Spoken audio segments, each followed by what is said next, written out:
Hello, you all. This is Mahesh Kumar, and I once again welcome you all to your own YouTube channel, that is Zenipex Education. In today's video, we are going to study a poem, that is Wind.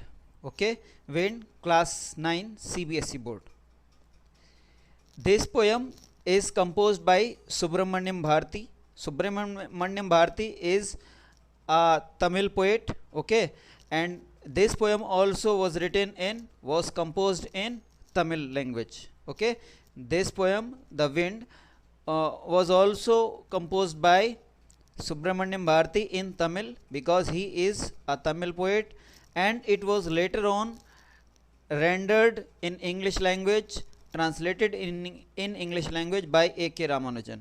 Okay, तो अगर हम study के लिहाज से देखें तो सुब्रमण्यम भारती के बजाय आपको A.K. रामानुजन का जो इंट्रोडक्शन है वो कहीं ज़्यादा इम्पोर्टेंट है, because A.K. Ramanujan is a famous English poet, and apart from being a poet, he was also a special scholar, a linguist, a philologist. linguist मतलब ऐसे लोग जो भाषाओं का अध्ययन करते हैं, philologist जो सिक्कों का अध्ययन करते हैं, और एक फोकलोरिस्ट थे, मतलब जो आम जो लोगों से जुड़ी हुई जो कहानियाँ वगैरह होती हैं उनका कलेक्शन किया था इन्होंने. ओके, फोकलोरिस्ट थे. इसके अलावा एक बहुत ही फेमस ट्रांसलेटर थे, जैसे कि इस पोएम को भी ट्रांसलेट किया था इन्होंने. एक बहुत ही अच्छे प्ले राइटर थे, और इन सब के अलावा वे शिकागो यूनिवर्सिटी में प्रोफेसर थे. Okay, he was a professor in Chicago university. He married there with an American woman and died also there. Okay, A.K. Ramanujan is a Kannada and English poet well known for his translations of classical and modern poetry. Okay, जबकि अगर हम सुब्रमण्यम भारती की बात करें, सुब्रमण्य भारती, तो ये 1882 में इनका बर्थ हुआ, 1921 में, यानी मेयरली 39 ईयर्स के आसपास की एज में ही इनकी डेथ हो गई थी. और ये भी एक महान तमिल पोएट थे, famous for his patriotism in the pre independence era. ख़ास तौर से आज़ादी से पहले के जो पोइट्स थे जिनकी पोइट्री की नेशनलिज्म से भरी रहती थी, नेशनलिज्म रिच पोइट्री थी जिनकी, उनमें से एक सुब्रमण्य भारती थे. ओके, अगर हम विंड की बात करें, विंड जो कि पोयम है, तो ये पोयम वैसे तो अगर हम लिटरली देखें तो विंड के लिए लिखी गई है, लेकिन अगर हम इसका सिंबॉलिक मीनिंग देखें तो सिंबॉलिकली ये एक बहुत ही इंस्पायरिंग पोएम है, और हमें ये सिखाती है कि लाइफ में जो है कमज़ोर होना अपने आप में एक सज़ा है, कमज़ोर होना अपने आप में गलत है.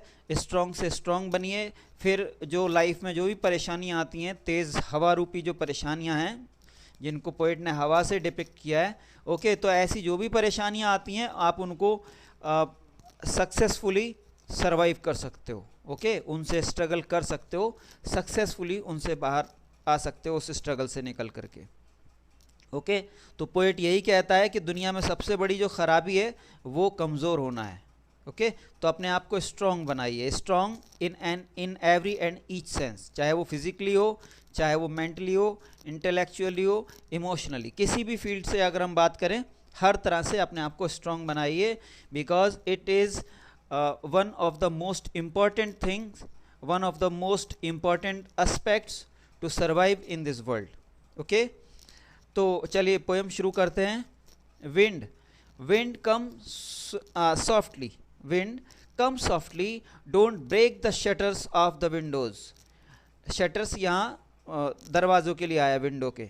Okay, don't scatter the papers, don't throw down the books on the shelf. There, look what you did. You threw them all down.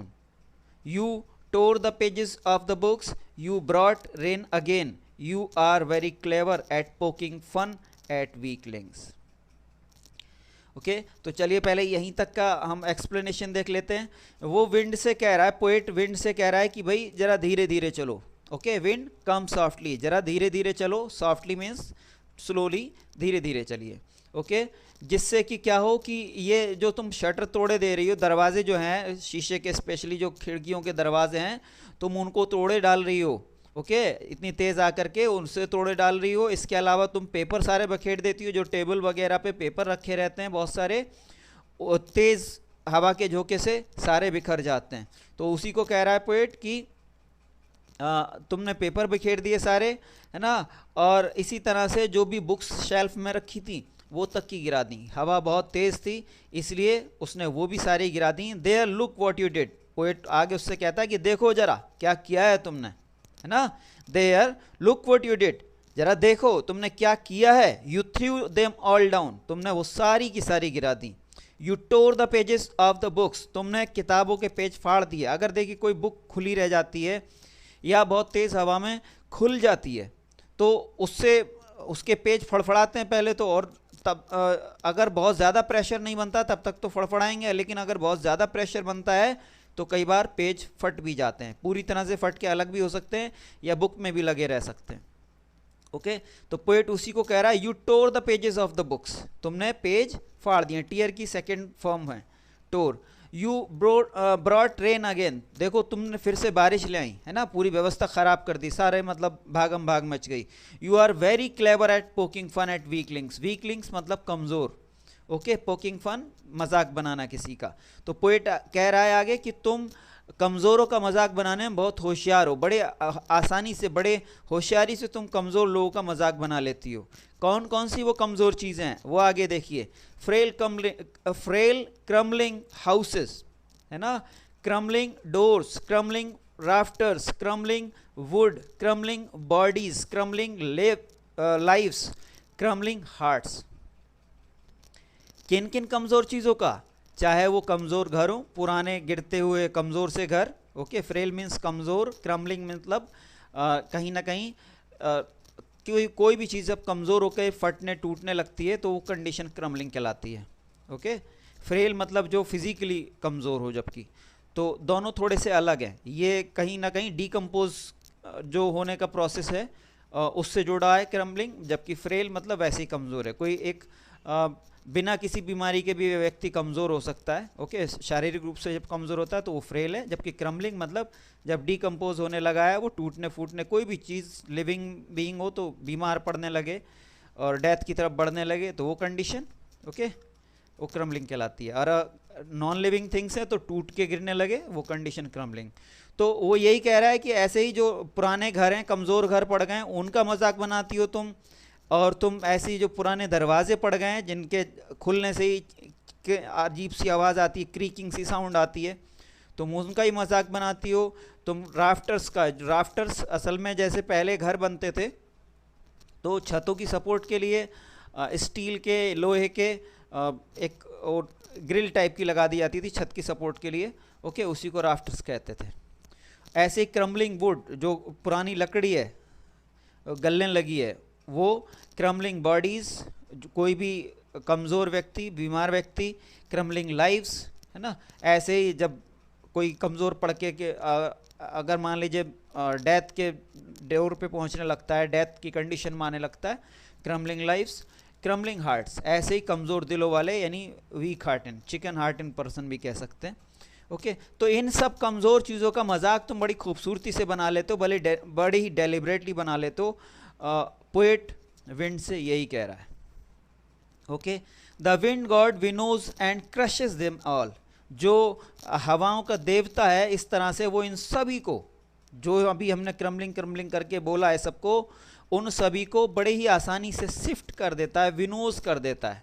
Okay, और ख़त्म कर देता है, क्रशेस देम ऑल, ठीक है ना, उनको सबको छांट छांट करके। देखिए विनोज का मतलब होता है शिफ्टिंग, जैसे ये लेडीज़ यहाँ पे करते हुए दिखाई गई हैं।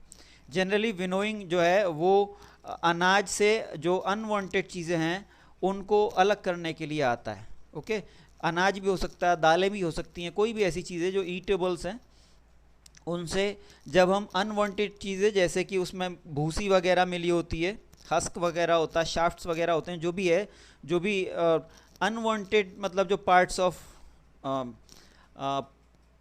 सैपलिंग्स एट्सेट्रा हो सकते हैं, जो भी उसके पेड़ पौधों से रिलेटेड जो अनवांटेड एलिमेंट्स हैं वो हो सकते हैं। इसके अलावा मिट्टी वगैरह भी हो सकती है, तो उससे उसको अलग करने के लिए ये इस तरह से करा जाता है। ये सिर्फ अब तो अभी ये मैनुअली दिखाया है, कई बार अब क्या करने लगे हैं कि मशीनों से भी ये चीज़ें करी जाती हैं।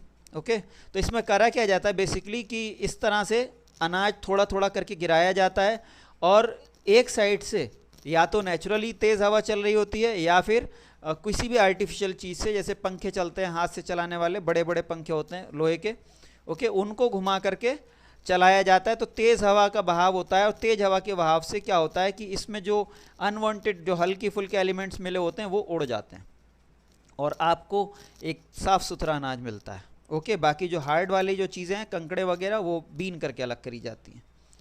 तो यही चीज़ विनोइंग कहलाती है। The wind god winnows and crushes them all. तो जैसे यहाँ अनवांटेड चीज़ों को निकाल के फेंक दिया जाता है, वैसे ही यहाँ पे जो विंड गॉड है वो जो अनवांटेड चीज़ें रहती हैं अनाज में दुनिया में, उन सब चीज़ों को तोड़ करके ख़त्म कर देता है, गिरा करके क्रम्बल करके उनको ख़त्म कर देता है। ओके, उनको हम कह सकते हैं फिनिश कर देता है। आगे देखिए, यहाँ से अब आगे से पोयम थोड़ा एक अलग टर्न लेती है। He wouldn't do what you tell him. जो कुछ आप उससे कहोगे, मतलब आप कुछ अच्छे के लिए कहोगे, जैसे यहाँ पोएट कह रहा है धीरे चलो, तो वो धीरे चलने को नहीं मानेगी, है ना, वो तेज़ चलेगी। जो गॉड का, जो उनका विंड का गॉड है वो आपकी बात नहीं मानेगा, है ना। He wouldn't do what you tell him. Okay, so come let us build strong homes. अब पोएट इसलिए ये कह रहा है कि बजाय कोई स्यापा करने के, बजाय कोई अफसोस जताने के, बजाय कोई किसी भी तरह से रोने पीटने के, है ना, आप क्या करें कि आप स्ट्रॉन्ग बने।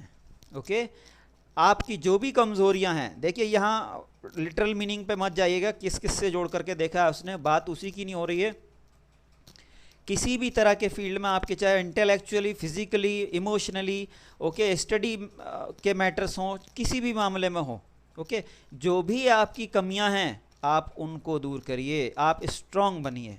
पोएट ये कह रहा है। यहाँ विंड से मतलब सिर्फ आप विंड को मत समझिए, कोई भी परेशानियां जो आने वाली हैं आपकी लाइफ में वो सब विंड रिप्रेजेंट कर रही है। ओके, विंड को सिर्फ एक सिंबॉलिक एलिमेंट आप ले सकते हैं। विंड सिर्फ एक सिंबल है जो कि यूज़ हो रहा है आपकी लाइफ में आने वाली परेशानियों के लिए।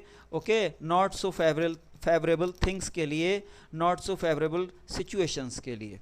तो विंड उन सबको रिप्रेजेंट कर रहा है जो कि आपके लिए कल को कोई चैलेंज बन सकती हैं, कोई परेशानी बन सकती हैं और वो आपको स्ट्रगल करा सकती हैं।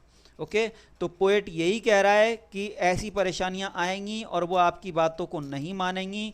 आप उनसे इम्प्लोर करोगे, आप उनकी खुशामद करोगे, वो आपकी खुशामद को नहीं मानेंगी, किसी चीज़ को नहीं सुनेंगी, वो आपकी रिक्वेस्ट को नहीं सुनेंगी। ओके, तो जब वो नहीं सुन रही हैं तो फिर आप रिक्वेस्ट करना बंद करिए। आपको रिक्वेस्ट करने की आदत ही नहीं डालनी चाहिए फिर।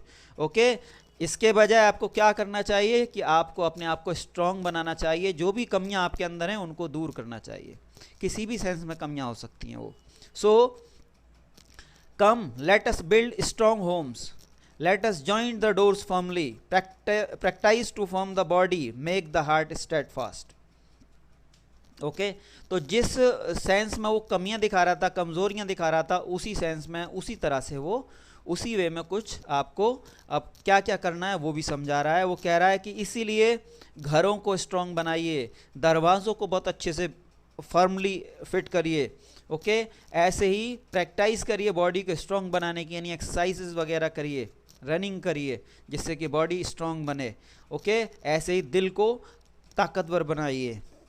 ओके, ऐसे वैसे किसी भी सिचुएशन को हैंडल करने के लिए उसके लायक बनाइए, उसके एबल बनाइए।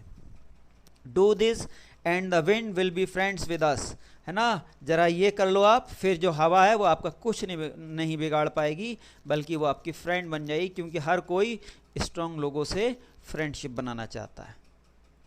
कमज़ोरों पे जहाँ जुल्म सितम करे जाते हैं अधिकतर लोगों के द्वारा, वहीं ताकतवर लोगों से हर कोई फ्रेंडशिप करना चाहता है। ओके, तो ऐसे ही ये जो हवा है जो अभी सुन नहीं रही है, कल को अगर आप स्ट्रांग बन जाओगे, अभी कमज़ोर हो तो सता रही है, लेकिन अगर स्ट्रांग बन जाओगे कल को तो यही आपकी फ्रेंड बन जाएगी।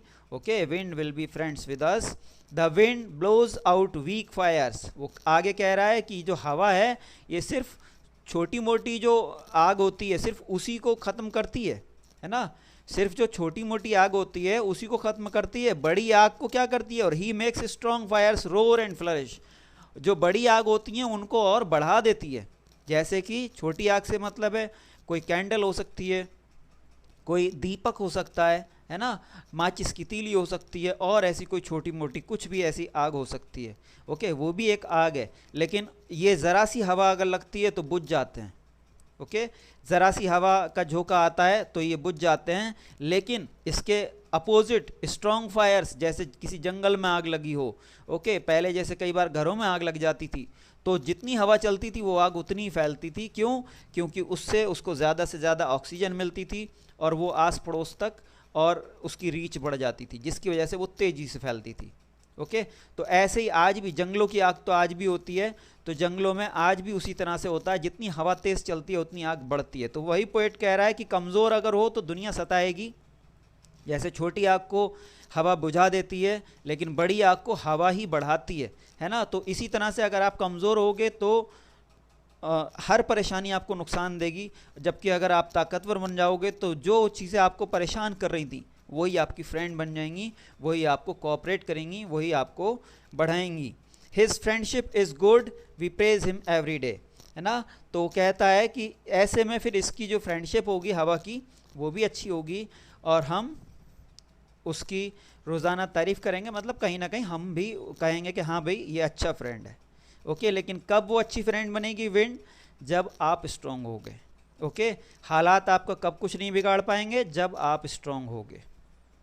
बहुत ही अच्छी पोएम है। चलिए अब देख लेते हैं आगे कि इसमें आखिरकार कौन कौन से पोएटिक डिवाइसेस यूज़ हुए हैं। फर्स्ट ऑफ ऑल इसकी राइमिंग स्कीम देखेंगे हम। राइमिंग स्कीम इसकी फ्री वर्स में लिखा हुआ है, कोई राइमिंग स्कीम नहीं है। ओके, इसलिए ये फ्री वर्स में लिखी हुई है।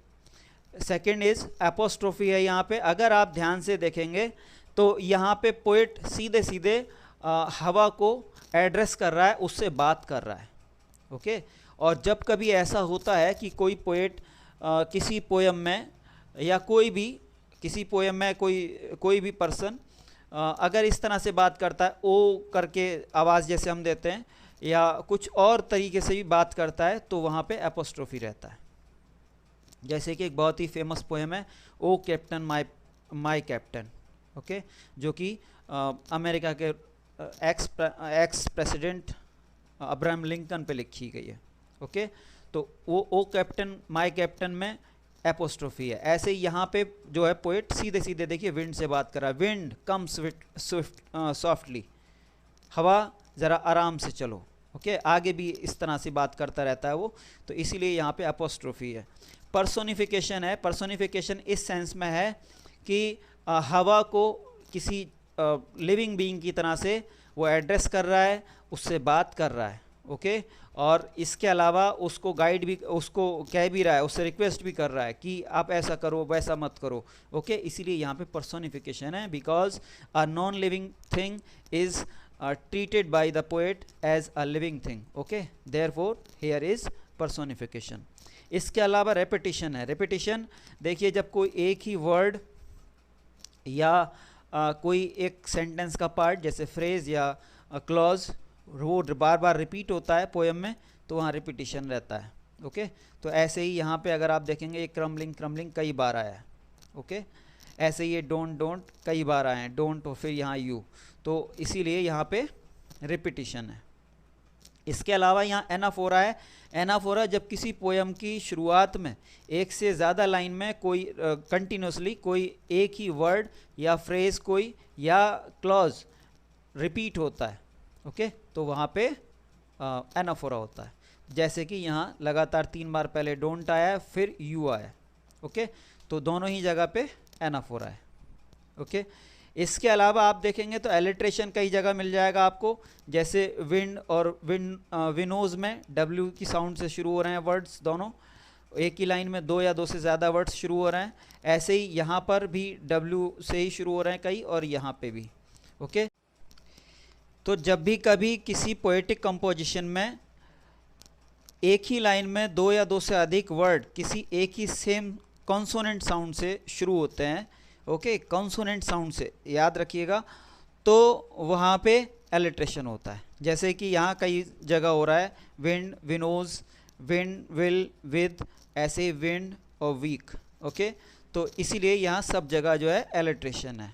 ओके इसके अलावा अगर हम पूरी पोएम की बात करें तो सिंबोलिज्म मिलता है पूरी पोएम में, because wind symbolizes challenges. Okay wind symbolizes challenges, कोई भी जो हमारे लाइफ में जो परेशानियां आती हैं, स्ट्रगल की कंडीशन बनती है, जिनसे ऐसे चैलेंजेस जो आते हैं उन सबको रिप्रेजेंट कर रही है यहाँ विंड। ओके इसलिए पूरी पोएम में जो है सिंबोलिज्म है।